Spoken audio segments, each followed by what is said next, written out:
আপনি খাবার খাচ্ছেন ঠিকই, কিন্তু রাসূলের সুন্নাহ অনুযায়ী না। আমরা কিন্তু দিনে 3 বেলা খাবার খাই কমপক্ষে, নাকি বলেন?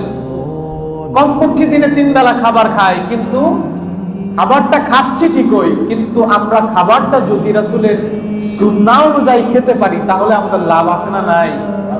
লাভ আছে না? যেহেতু আমি খাবার খাচ্ছি, সেহেতু এই খাবারটা যদি রাসূলের সুন্নাহ অনুযায়ী আমরা খেতে পারি তাহলে আপনি দেখবেন আপনার খাবারও হলো, সুন্নাহটাও আদায় হলো। প্রথমত আমরা বুঝবো খাবার যে আমরা খাবো এর আগে আমাদের একটা জিনিস জানতে হবে, বসার আদব আছে। বসার আদব আছে। বসার আদব হলো কয় প্রকার? 3 প্রকার। বসার আদব 3 প্রকার। প্রথমত একটু মনোযোগ সহকারে শুনবেন, বসার আদব 3 প্রকার। এর ভিতরে প্রথমত দুটো হাঁটু ফেলে নামাজের মতো, এটা হলো 1 নাম্বার। 2 নাম্বার, এক হাঁটু তুলে লেখার সময় আপনি যে লিখতেছেন, এখানে ছাত্র ভাইরা আছে না, আপনারা যে লিখেন, লেখি কিন্তু আমরা সবাই কম বেশি, নাকি বলেন? লিখারও সুন্নাহ আছে। আপনি যদি এক হাঁটু উপরে তুলে যদি ঘরের ভিতরে বসে লিখতে পারেন, আমার নবীর একটা সুন্নাহ আদায় হয়ে যাবে, বলেন সুবহানাল্লাহ। 3 নাম্বার, খাবার সময় দুনো হাঁটু উপরে তুলে বসে খাওয়া আমার নবীর সুন্নাহ, বলেন সুবহানাল্লাহ। এই 3 প্রকারে বসা হলো আমার নবীর সুন্নাহ। আর অন্যভাবেও আপনি বসতে পারবেন। আপনি লেখার সময় আপনার যেভাবে কমফোর্ট ফিল করেন সেইভাবে বসতে পারবেন। আপনি খাওয়ার সময় যেইভাবে কমফোর্ট ফিল করেন খেতে পারবেন, কিন্তু রাসূলের সুন্নাহ আদায় হবে না। আমি লিখতেছি ঠিকই, আমি যদি সুন্নাহটা ফলো করি, আমি খাবো ঠিকই, রাসূলের সুন্নাহটা যদি আমরা ফলো করতে পারি তাহলে আমরা অবশ্যই জানি খাওয়াটাও হবে, লেখাটাও হবে, পাশাপাশি আমার নবীর সুন্নাহটাও আদায় হয়ে যাবে, বলেন সুবহানাল্লাহ। আর হাদিস শরীফে আছে, কোন ব্যক্তি যদি আমার রাসূলের একটা হারিয়ে যাওয়া সুন্নাহকে যদি সে বাস্তবায়ন করে তাহলে 100 গলা কাটা শহীদদের সমান সে সওয়াব পাবে, বলেন সুবহানাল্লাহ। বসার আদব কয় প্রকার? 3 প্রকার। আমরা কিন্তু সবাই জানলাম 3 প্রকার, নাকি বলেন? এই 3 প্রকার, এটা কিন্তু ক্লাস 1 এর পড়া। মাদ্রাসাতে যারা পড়ে ওদের ক্লাস 1 এ শিক্ষা দেয় বসার আদব 3 প্রকার। আর আমরা অনেকে আছি যারা বসার আদব সম্পর্কে অবগত নন, জানি না। কিন্তু আমি বলবো আপনার সন্তানকে অন্তত পক্ষে কোরআনের শিক্ষাটা দেন। আপনার সন্তানকে স্কুলে পড়াবেন, পড়ান, ডাক্তার বানাবেন, বানান, আমাদের অবশ্যই দরকার আছে। কিন্তু আপনার সন্তানকে পাশাপাশি যদি পবিত্র কোরআনের শিক্ষা না দিতে পারেন, আপনার সন্তান হতে পারে একজন ডাক্তার, আপনার সন্তান হতে পারে একজন ইঞ্জিনিয়ার, আপনি হতে পারেন একজন সায়েন্টিস্ট, কিন্তু আপনি যতই বড় বিজ্ঞ মানুষ হন না কেন, আপনার অন্তরে যদি কোরআনের শিক্ষা না থাকে, অতএব আপনি প্রকৃতপক্ষে শিক্ষিত মানুষ না। ঠিক কিনা বলেন? আমরা সবাই জানি। তাহলে আমাদের কি করতে হবে? আমাদেরকে প্রকৃতপক্ষে সুশিক্ষিত হওয়ার জন্য পবিত্র কোরআনের ইলমটা, পবিত্র কোরআনের জ্ঞানটা আমাদের জন্য আবশ্যক। আমার নবীজি বলেছেন, তলাবুল ইলমি ফারিদাতুন আলা কুল্লি মুসলিম, প্রত্যেক মুসলমান নরনারীর জন্য দ্বীনি ইলম শিক্ষা করা ফরজ, বলেন সুবহানাল্লাহ। তাহলে আমাদের কি করতে হবে? যে আমাদেরকে অন্তত পবিত্র কোরআনুল কারীমটা যেন আমরা দেখে থেকে পড়তে পারি, এই ইলমটা আমাদের অর্জন করা দরকার আছে না? কোন ব্যক্তি যদি পবিত্র কোরআনুল কারীম আমল করতে পারে, কোন ব্যক্তি যদি পবিত্র কোরআনের সূরাতুল মুলক রাতের বেলা সে যদি তিলাওয়াত করতে পারে, হাদিস শরীফের ভিতরে আসছে যেই ব্যক্তি প্রতিদিন সূরাতুল মুলক পাঠ করবে, সে ব্যক্তি যখন কবরে যাবে তার কবরের আযাব আমার আল্লাহ ক্ষমা করে দিবে, বলেন সুবহানাল্লাহ। এই পবিত্র কোরআনের সূরাতুল মুলক কাল কিয়ামতের ময়দানে হাসরের মাঠে আপনার জন্য সুপারিশ করবে, আল্লাহর সাথে তর্ক বিতর্ক করা শুরু করবে, মালিক তুমি একে জান্নাতে দিতে হবে, কারণ তার সম্পর্ক আমি পবিত্র কোরআনের সাথে ছিল, তার সম্পর্ক সূরাতুল মুলকের সাথে ছিল। আমি সূরা মুলক সাক্ষ্য দিচ্ছি, যতক্ষণ পর্যন্ত না তুমি তাকে জান্নাতে দিবে ততক্ষণ পর্যন্ত আমি তোমার সাথে তর্ক করতেই থাকবো, বলেন সুবহানাল্লাহ। তাহলে আমাদের কি করতে হবে? পবিত্র কুরআনুল কারীম শিখতে হবে। অন্তত পবিত্র কুরআনুল কারীমটা আমরা অনেকেই পড়তে পারি, কিন্তু সুন্দরভাবে পড়তে পারি না, তাসবিহ তাহলিল গুলো জানি না। আপনাকে চেষ্টা করতে হবে তাসবিহ তাহলিলটা ঠিক রেখে পড়ার ট্রাই করতে হবে। এর আগে আমি আলোচনা করেছি, নামাজের ভিতরে প্রথম নামাজ ভঙ্গের কারণ কি? নামাজে অশুদ্ধ পড়া। আপনাকে চেষ্টা করতে হবে অন্তত পক্ষে নামাজের ভিতরে অশুদ্ধটা যেন না হয়।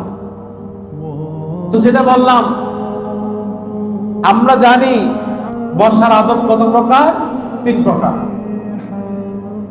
এবার আসেন 3 নাম্বার যে প্রকারটা, দুনো হাঁটু তুলে খাওয়া সুন্নাহ। বলেন সুবহানাল্লাহ। খাবার খাওয়া সুন্নাহ, দুনো হাঁটু তুলে। এখন কথা হলো, দুনো হাঁটু আপনি তুলবেন, দুনো হাঁটু তুলে আপনি খাবার খাবেন। আপনার বাড়িতে তো আপনি ডাইনিং টেবিল রাখছেন, আছে না? কম বেশি অনেকের আছে, অনেকের নাই। কিন্তু আমাদের বর্তমান কালচার হলো আমরা ডাইনিং টেবিলে খাবার খাই। ডাইনিং টেবিলে আমরা যে খাবার খেয়ে থাকি, এটা কিন্তু আমার রাসূলের সুন্নাহ না। ডাইনিং টেবিলে যদি আমরা খাবার খাই, আপনি একবার চিন্তা করেন, যদি ডাইনিং টেবিলে বসে খাবার খেলে আপনার উপকার থাকতো, আমার নবী রহমাতুল লিল আলামিন আগে তিনি উঁচু জায়গাতে বসে ডাইনিং টেবিলের মতো জায়গাতে খাবার রেখে খাবার খেত, ঠিক কিনা বলেন? কিন্তু ডাইনিং টেবিলে খাবার খাওয়াতে উপকার নাই, বরং অপকার আছে। এই কারণে আমার নবীজি ডাইনিং টেবিলে না বসে আমার নবীজি মাটিতে, ফ্লোরে, আমার নবী 2 হাঁটু উপরে তুলে বসে খাবার খেয়েছেন। বলেন সুবহানাল্লাহ। কিভাবে আপনি খাবেন?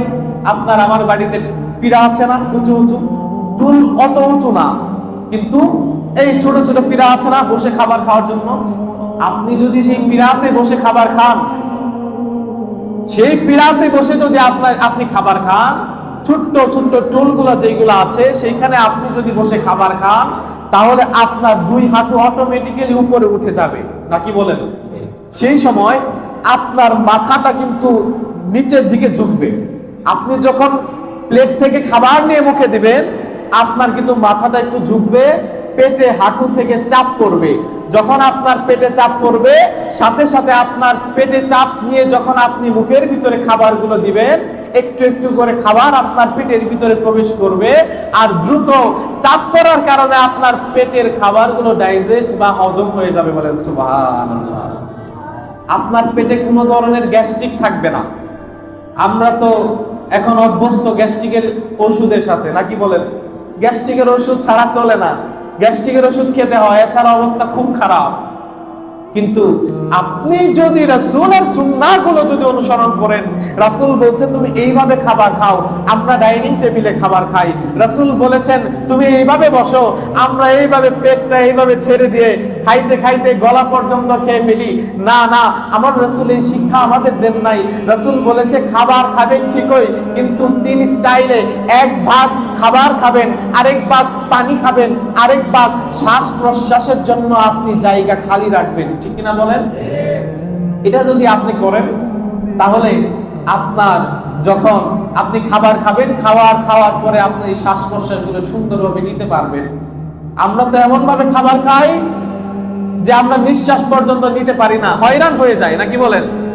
কিন্তু আমার রাসূলের সুন্নাহ কি, যে আপনি পিরাতে বসে খাবেন, নিচে বসে খাবেন, দুনো হাঁটু উপরে তুলে খাবেন।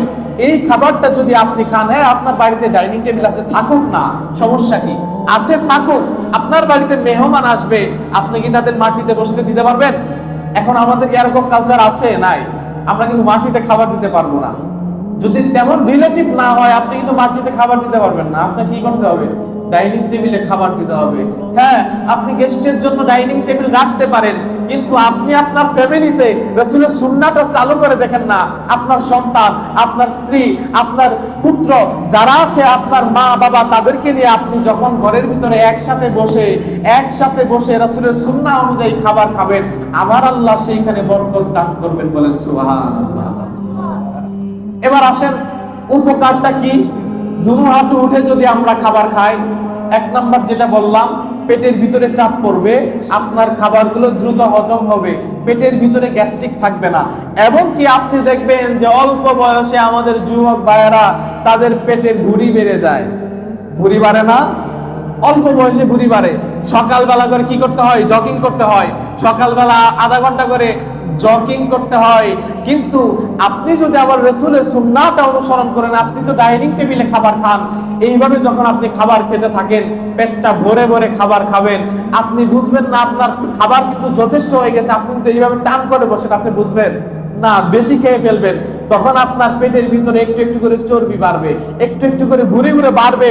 সেই সময় আপনাকে সকালবেলা জগিং এ বের হতে হবে, আপনাকে টাইম ওয়েস্ট করতে হবে, টাইম নষ্ট করতে হবে, সময় নষ্ট করে রাস্তা দিয়ে জগিং করতে হবে। আর আপনার ফিটনেস ঠিক রাখার জন্য কিছুদিন পরে দেখবেন দৌড় পেরেও লাভ হচ্ছে না, আপনাকে জিমে যাইতে হবে। ঠিক কিনা বলেন?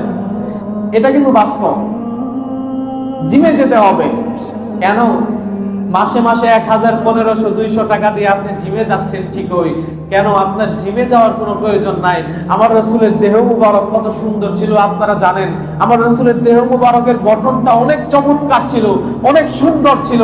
আপনি যদি স্মার্ট বয় হতে চান, আমার রাসূলের সেই সুন্নাহগুলো অনুসরণ করেন।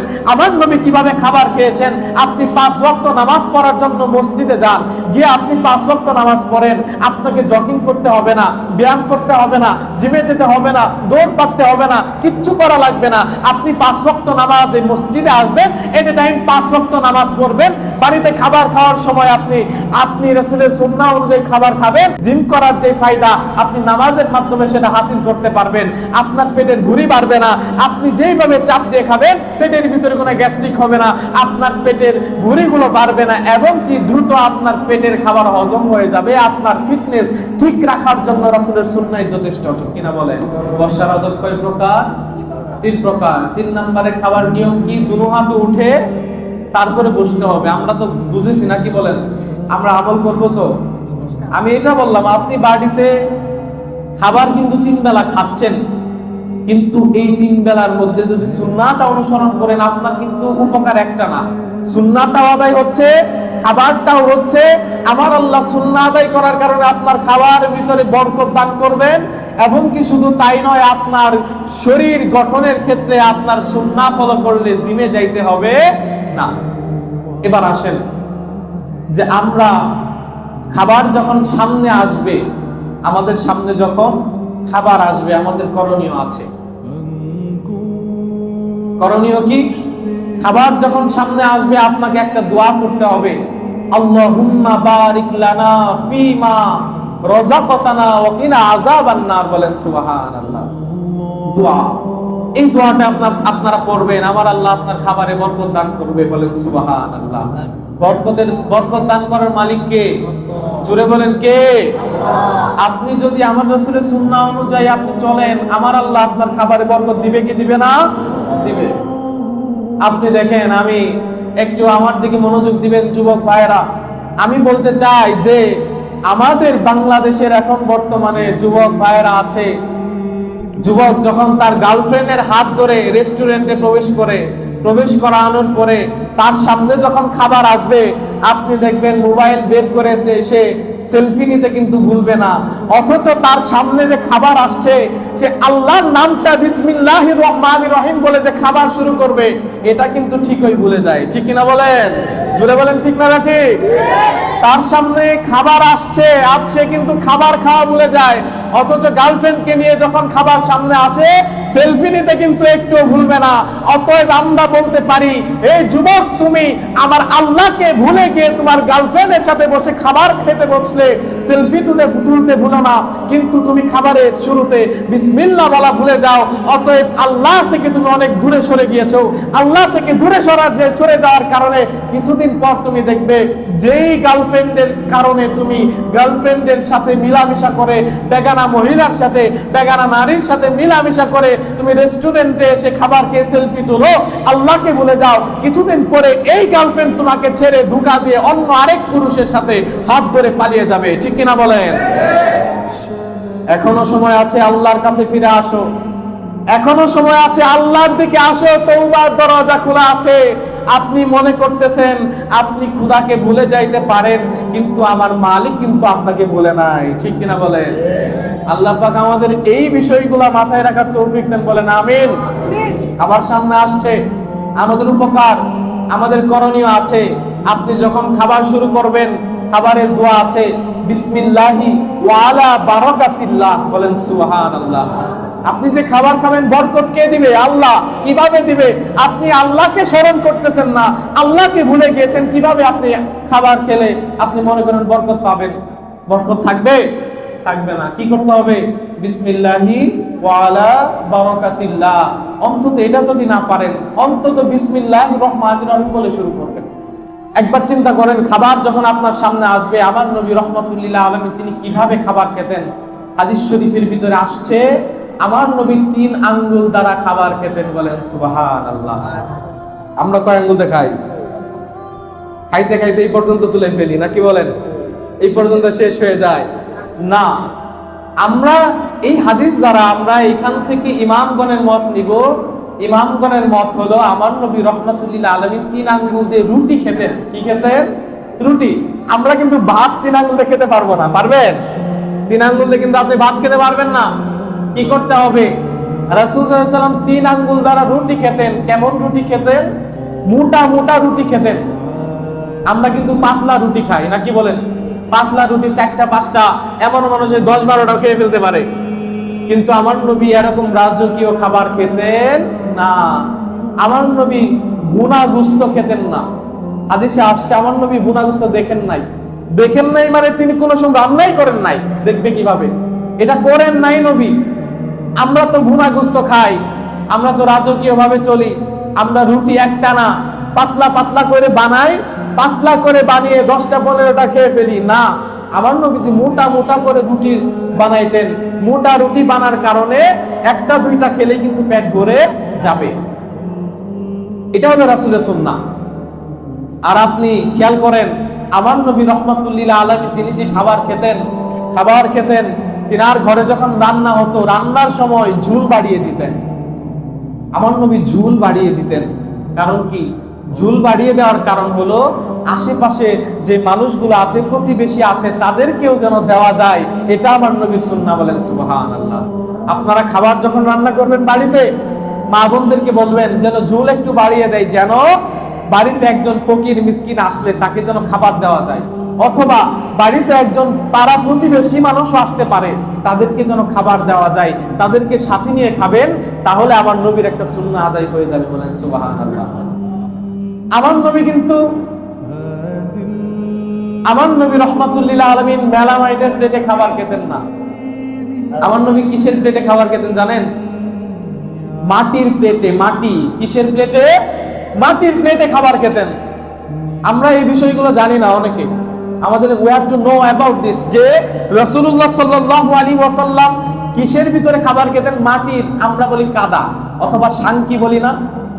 বিভিন্ন আল্লাহর ওলিদের দরবারে গেলে আপনি পাবেন যে মাটির শাঙ্কি অথবা কাদার ভিতরে খাবার দেয়। খাবার দেয় না? খাবার দেয়। আমার নবী রাহমাতুল্লিল আলামিনের যুগে মাটির কাদার ভিতরে আমার নবী খাবার খেতেন। আপনি বলতে পারেন, অথবা যে কেউ বলতে পারে, সেই সময় হয়তো মেলামাইনের প্লেট ছিল না, তাই নবী খাবার খায় নাই। আমি তার উত্তরে দিতে চাই, আমার নবীর যুগে কিন্তু স্বর্ণের প্লেট ছিল। ঠিক কিনা বলেন? স্বর্ণের প্লেট ছিল না? আমার নবী রাহমাতুল্লিল আলামিন তিনি যদি চাইতো স্বর্ণের প্লেটে 3 বেলা খাবার খেতে পারতেন। কিন্তু আমার নবী 3 বেলা স্বর্ণের প্লেটে খাবার খাবেন না।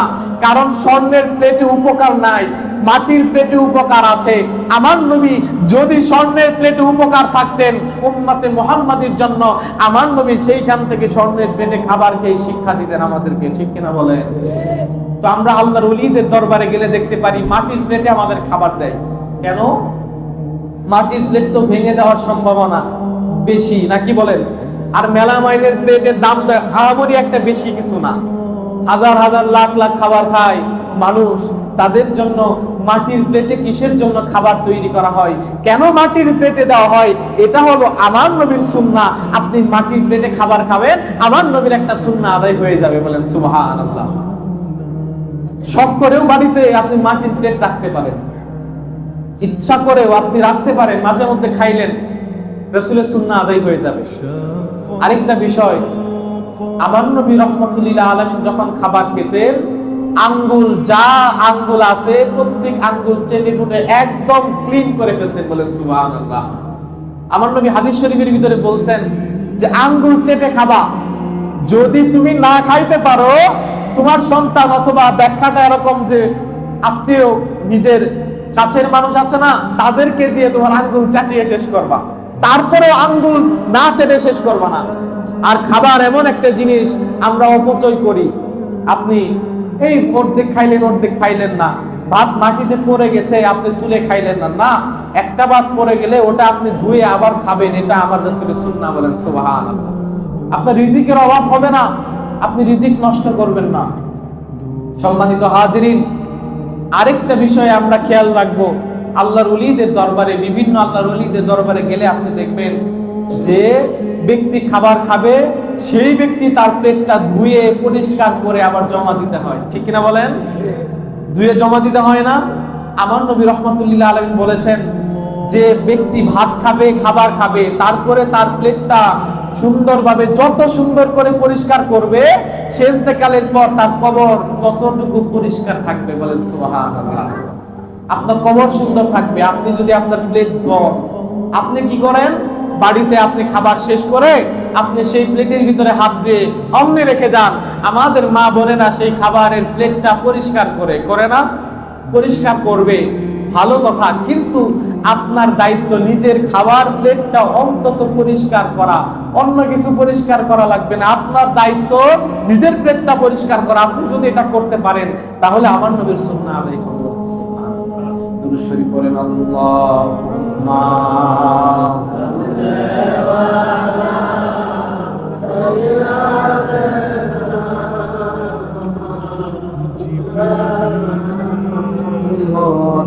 মুহাম্মাদ ওয়ালা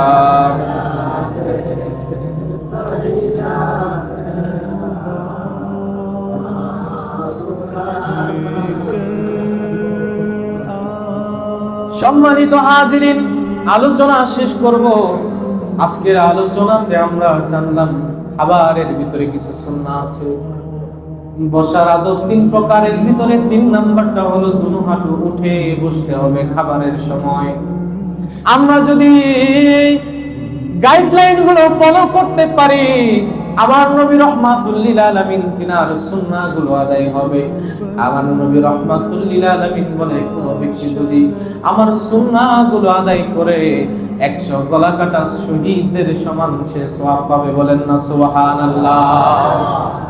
সম্মানিত হাজিরিন, এমন ভাবে খাইতে খাইতে খাইতে খাইতে আমরা গলা পর্যন্ত করে ফেলি। আপনি যদি নবীর সুন্নাহ অনুযায়ী বসে যদি খাবার খাইতে পারেন, আপনি দেখবেন বেশি খাবার খাইতে পারবেন না, গলা পর্যন্ত খাইতে পারবেন না। আমার নবী রাহমাতুল লিল আলামিন একদিন তাকায়া দেখতেছে একজন ব্যক্তি, সে ঢেকুর তুলতেছে খাবার শেষে, জোরে জোরে ঢেকুর তুলতেছে। আমার নবী রাহমাতুল লিল আলামিন বলে যে তোমরা খাবারের পরে বেশি বেশি ঢেকুর তুলবে না। ঢেকুর কেমনে আসে? আপনি আটকাইতে পারবেন? পারবেন না। কেন আসে সেটা বন্ধ করতে হবে। ঢেকুর কেন আসে? আসার কারণ হলো বেশি বেশি ওভারলোড করে খাবার খাওয়া। ওভারলোড করে খাবার আপনি যখন খাবেন আপনার ঢেকুর আসবে, পেটে আপনার নিতে পারবেন না, আপনার শ্বাস প্রশ্বাস নেওয়ার যে জায়গা থাকবে না, সেই সময় ঢেকুরটা আসবে আপনার। আল্লাহর নবী রাহমাতুল লিল আলামিন ডাক দিয়ে বলে ঢেকুর তুলবে না, অতএব বেশি বেশি করে খাবার খাবে না। আপনি আমি যদি দুনিয়াতে বেশি বেশি করে খাবার খাই, তাহলে আমার নবী রাহমাতুল লিল আলামিন বলে দুনিয়াতে যেই ব্যক্তি বেশি বেশি বেশি বেশি খাবার খাবে, কিয়ামতের ময়দানে সেই ব্যক্তি তত বেশি ক্ষুধার্ত থাকবে। বলেন নাউজুবিল্লাহ।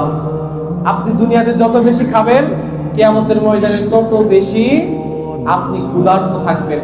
তো আমরা চেষ্টা করব অল্প আহার, অল্প নিদ্রা, আল্লাহর ইবাদতে বেশি সময় কাটানো, সময়কে নষ্ট না করে সময়কে কাজে লাগিয়ে যেই সময়টুকু পাবো রাসূলের সুন্নাহ অনুযায়ী আমরা চলার চেষ্টা করব। আল্লাহ রাব্বুল আলামিন আমাদের সবাইকে তৌফিক দেন। বলেন আমিন। ওয়া আখির দাওয়ানা আলহামদুলিল্লাহি রাব্বিল আলামিন।